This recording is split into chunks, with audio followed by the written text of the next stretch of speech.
Sa isang apartment sa France na nagkakahalagang 14 na bilyong piso, nananatili raw ngayon si dating Congressman Zaldico ayon po kay DILG Secretary John Vic Remulla. Oras ang hinahabol ng gobyerno ng Pilipinas para makuha ang kustodiya ni Co na nag-apply na raw ng asylum. Saksi si Marisol Abduraman. Hanggang ngayon, wala pang tugon ng Interpol sa hiling ng gobyerno ng Pilipinas na mapasama sa Red Notice Alert si dating Congressman Zaldico. Ayon kay DILG Secretary John Vic Remulla, September pa nung nakarang taon nag-apply ang gobyerno para rito. Pero hanggang nitong Abril, may mga inihahabol pang dokumentong inilakip sa application ng Pilipinas. Do you think his money also works kaya medyo natatagalan ng Red Notice? I don't know that. Sabi ni Remulla, patuloy nilang tinatrack si Zaldico at inaalam ang kanyang whereabouts habang hinihintay ang Red Notice. Sabi ni Remulla, nakatira ngayon si Co sa apartment sa Paris, France na nagkakahalaga raw ng 14 na bilyong piso. He has a house in Champs-Élysées na 10 bedrooms na malapit sa Christian Dior. Ganito kalaki yung taas yung mga ceiling nun, 10 bedrooms. Probably worth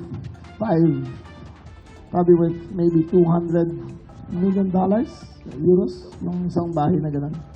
So, doon siya ngayon nag-stay.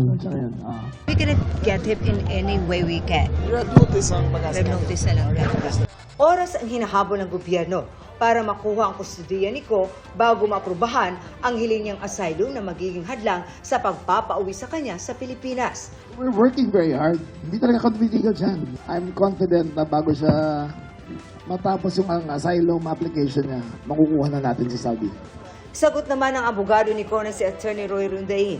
Foolish ang mga sinabi ni Remulla. Hindi raw alam ni Rondain kung nasa Paris talaga si Co. Ayon sa website ng Interpol, hindi nila pinanghihimasukan ang mga proseso ng asylum ng mga member country.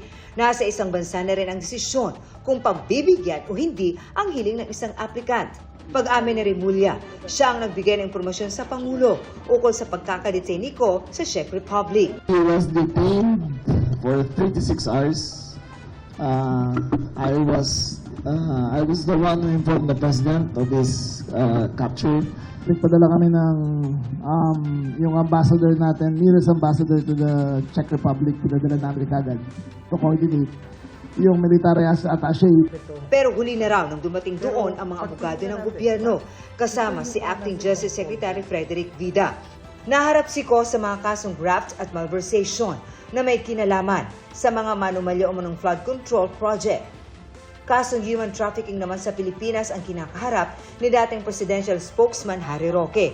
Nag-apply siya ng asylum sa Austria at ngayong araw inaasahang malalaman kung maaaprubahan ito. Isa pang tinutugis si Atong Ang na may patong-patong na kaso kaugnay ng mga nawawalang sabungero. May pending application din ng gobyerno para maisama siya sa Red Notice Alert. Sabi ni Remulla, muntik na nilang mahuli si Ang sa Cavite nung nakarang buwan. Yung pagkain ng bebente, nung pag-ibig namin ang bebenta. Oo, we were this close to getting him. The person earned 1 billion a day for 2 years. 1 billion a day. Imagine mo ang war chest na dala niya para umikot sa Pilipinas. Every 2 days, ikot lang sila ng ikot. Dati nang itinanggi ni Ang, Roque at Co ang mga paratang laban sa kanila. Ako si Marisol Abduraman, ang inyong saksi.